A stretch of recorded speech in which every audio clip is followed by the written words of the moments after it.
बहुत बहुत स्वागत है आपका मायरा नवोदय कोचिंग में। चलिए, तो आपको जैसा हमने प्रॉमिस किया था कि हम आपकी एकदम फ्री तैयारी करवाएंगे, वो भी यूट्यूब के माध्यम से आपको, जिसमें ईवीएस आपका हो गया, मैथ हो गया, मानसिक योग्यता और हिंदी को पढ़ाया जाएगा। तो हमने एक आपके मैथ के 2-3 लेक्चर डाल दिए, उसके बाद आपका एक मानसिक योग्यता का डाल दिया। जो आज है हमारा क्या है, आपके हिंदी के जो गद्यांश आते हैं, तो आज हम 4 गद्यांशों को देखेंगे, आपको कैसे पढ़ना है, उनको कैसे सॉल्व करना है, ठीक है, उनके बारे में चर्चा करेंगे। चलो चलो, आज का पहला गद्यांश है हमारा। देखो, आपने पहले तो हम इसको पढ़ेंगे अच्छे से, ठीक है। आपने महान पर्यावरणवादी और सामाजिक कार्यकर्ता सुंदरलाल बहुगुणा के बारे में अवश्य सुना होगा। बिल्कुल, उनका जन्म उत्तराखंड के एक छोटे से गांव में हुआ था। कहाँ हुआ था? उत्तराखंड के एक छोटे से गांव में हुआ था। उनका ऊंची पहाड़ियों पर हरे भरे वनों से घिरा हुआ था। मतलब जो उनका गांव था वो एक ऊंची पहाड़ियों पर था और हरे भरे वनों से घिरा था। वन मूल्यवान वृक्षों से भरे हुए थे। क्या थे? तो वन क्या थे? बहुत सारे उसमें वृक्ष थे, मूल्यवान वगैरह, ठीक है। खेल का सामान बनाने वाली अनेक कंपनियों ने सामान बनाने के लिए, मतलब जो क्रिकेट वगैरह खेलना, खेल कूद के लिए बनाए थे ना, बैट वगैरह, तो पेड़ों की कटाई क्या कर दी? शुरू कर दी। इसका परिणाम यह हुआ कि क्या हुआ? इसका परिणाम यह हुआ कि आसपास के क्षेत्रों में विनाशकारी क्या आने लगी? बाढ़ आने लगी, ठीक है, आनी शुरू हो गई, ठीक है। और बाढ़ से लोगों को अनेक समस्याओं का सामना करना पड़ा, क्योंकि देखो, वन कटने से बाढ़ क्यों आएगी? आपको पता होगा, जब वन कटेंगे तो क्या होगा?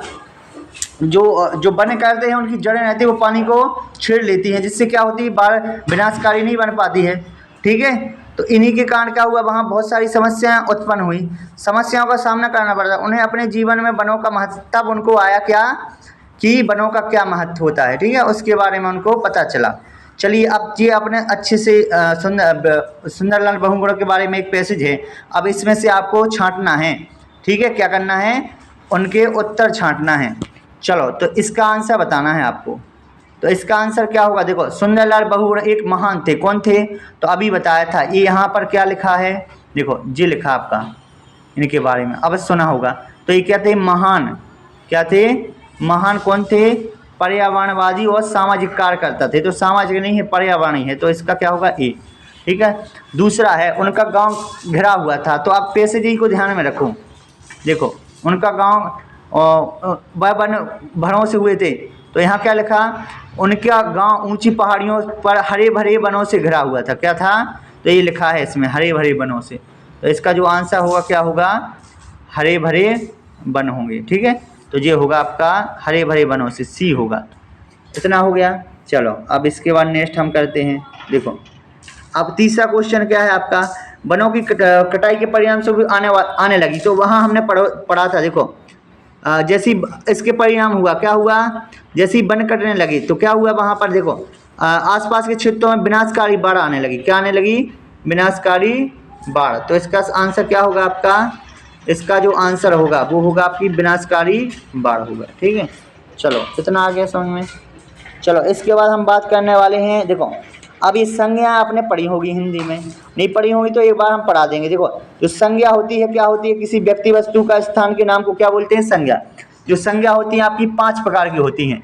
व्यक्तिवाचक संज्ञा, जातिवाचक, समूहवाचक, भाववाचक, और एक और होती है आपकी धातुवाचक, ठीक है।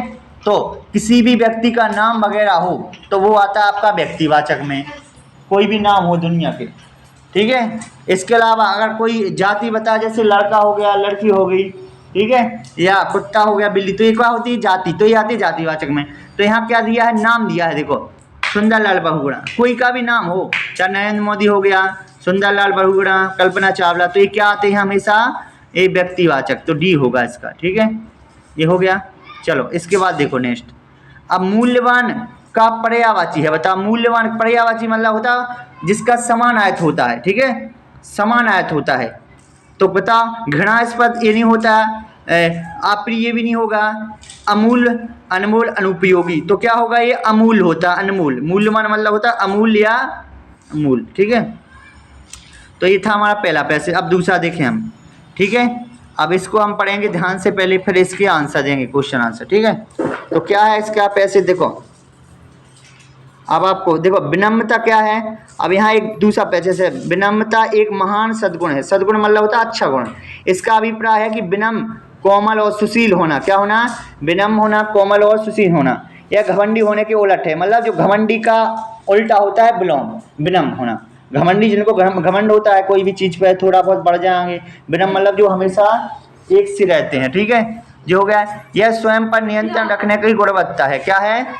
नियंत्रण रखने की गुणवत्ता है स्वयं पर। इतना हो गया। ऐसा व्यक्ति जिद्दी नहीं होता है। क्या नहीं होता है? जो विनम्र व्यक्ति होते हैं वो जिद्दी नहीं होते हैं।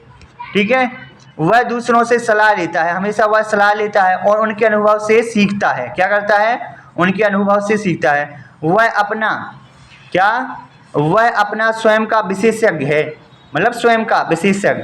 वह आसानी से नाराज नहीं होता। एक विनम्र व्यक्ति अपनी गलतियों और कमियों को मुस्कुराने के साथ स्वीकार करता है। हाँ, यदि उससे कुछ गलती हुई है विनम्र व्यक्ति से तो बोलता है गलती हुई है और उसको सुधारने की कोशिश करता है, क्योंकि वह आत्म केंद्रित नहीं है, क्योंकि वो अपने में केंद्रित नहीं है, वो दूसरों की सुनता भी है, इसलिए वह विचारवाद भी है। ठीक है, चलो, तो ये था आपका एक विनम्र व्यक्ति के बारे में एक पैसेज था। अब इसके क्वेश्चन आंसर आपको इसमें से लगाना है। देखो, तो पहला है विनम्रता एक है गुण है। कैसा है? तो अभी देखा विनम्रता एक महान गुण है। क्या है? तो यहाँ अभी देखो ये है आपका क्या लिखा, तो विनम्रता एक क्या है? गुण है। विनम्रता एक महान सद्गुण है। सद्गुण मतलब होता है गुण ही। अच्छा, तो इसका होगा ए आंसर। ठीक है, विनम्रता का अभिप्राय है, बताओ अभी तो बताया हमने क्या होता है विनम्रता का अभिप्राय। तो विनम्रता का अभिप्राय है सविनय होना, अक्कड़ होना। अक्कड़ तो नहीं होगा, क्रूर भी नहीं होगा, दयाहीन, जिसको दया नहीं आती वो सविनय होना, विनय होना। ठीक है, कोई भी कुछ भी बोले वो शांति से सुनता है, तो बी होगा इसका। ठीक है, अब तीसरा क्या है बताओ। तो जे यहाँ पढ़ा था अपन ने कि विनम्र व्यक्ति से सीखता है। किससे सीखता है? दूसरों के अनुभव से, स्वयं के अनुभव से, अध्यापकों के अनुभव से, अभिभावकों के अनुभव। तो यहाँ देखा होगा आपने, देखो यहाँ लिखा है आपका कि जो विनम्र व्यक्ति होता है तो वह स्वयं की क्या है, देखो ये है, वह अपना स्वयं का विशेषज्ञ है और उनके अनुभव से सीखता है। ठीक है, दूसरों से सलाह लेता है और उनके अनुभव से सीखता है। वह अपना स्वयं का विशेषज्ञ है, तो दूसरों के अनुभव से सीखता है। किससे? एक विनम्र व्यक्ति से सीखता है, दूसरों से सलाह लेता है और उनके अनुभव से सीखता है, मतलब दूसरों के, उनके लिखा मतलब दूसरों का। तो ये होगा इसका आंसर। समझ में आया? चलो अब नेक्स्ट बोलते हैं। घमंडी किसका पर्यायवाची? देखो पर्यायवाची मतलब उसी के अर्थ, जैसे विनम्र तो नहीं होगा, विनम्र का पर्यायवाची नहीं होता, कोमल का भी नहीं होता, सुशील का अक्कड़ का होता है। क्या होता है? अक्कड़ का होता है। ठीक है, तो डी होगा। जिद्दी का विलोम क्या होगा? जिद्दी का उलट होगा स्वेच्छाचारी। क्या होगा इसका? होगा जिद्दी का होता है तुम्हारा जो जिद्दी होते हैं, कुछ भी बोलो जिद्द, और सहमत, तो इसका होगा आपका सहमत। जिद्दी का क्या होगा? सहमत। जिद्दी मतलब जो बात नहीं मानता, सहमत जो बात मानता हो। ठीक है, तो ये होगा आपका डी। ठीक है, ये था आपका दूसरा पैसेज। चलो अब नेक्स्ट पैसेज करते हैं हम। ठीक है, तीसरा, इसमें भी पढ़ते हैं पहले, अब पैसेज को पढ़ेंगे पहले। ठीक है, कृतज्ञता ज्ञापन एक महान सद्गुण है। कैसा है? महान सद्गुण है, एक अच्छा वो है। कृतज्ञता मतलब होता है जो किसी के व्यक्ति के, जैसे हमने तुम्हें कुछ दिया और तुम बोले धन्यवाद बोला, मतलब तुम कृतज्ञता तुमने की, वो जो कोई के उपकार को मानता हो। ज्ञापन एक महान क्या है? सद्गुण है, जो प्रत्येक मनुष्य में होना चाहिए। यह एक अनुभूति है जिसके द्वारा हम किसी के प्रति धन्यवाद अभिव्यक्त करते हैं। ठीक है, हमें क्या है? हमें अनेक रूपों में अपनी कृतज्ञता ज्ञापित होती है। क्या होती है? अनेक रूपों में ज्ञापित कर सकते हैं। कृतज्ञता मतलब जैसे हम अपने विचारों, शब्दों, कार्यों में कृतज्ञ हो सकते हैं, किसी को अच्छा बोल सकते हैं। जब हम धन्यवाद करते हैं उसका मतलब होगा हम कृतज्ञ हैं। मतलब जब आप कोई को धन्यवाद बोलते हो, कोई ने कुछ किया, तो मतलब तुम क्या कृतज्ञ हैं। कृतज्ञ मतलब तुम उसके उपकार को मानते हो, तब तो धन्यवाद बोला। ठीक है, हमें उन सबके प्रति कृतज्ञ होना चाहिए जो हमारी मदद करते हैं। मतलब जो भी हमारी मदद करें उनके प्रति कैसे हों हम कृतज्ञ, मतलब उनके उपकारों को माने। ठीक है, हमें भगवान का कृतज्ञ होना चाहिए, क्योंकि भगवान के नहीं तो जीवन दिया है, क्योंकि उसने हमें अनेक अच्छी वस्तुएं दी हैं। ठीक है, और क्या दी हैं? वस्तुएं दी हैं और प्रदान की हैं। हमें उसे अपने हृदय के अंतरम से धन्यवाद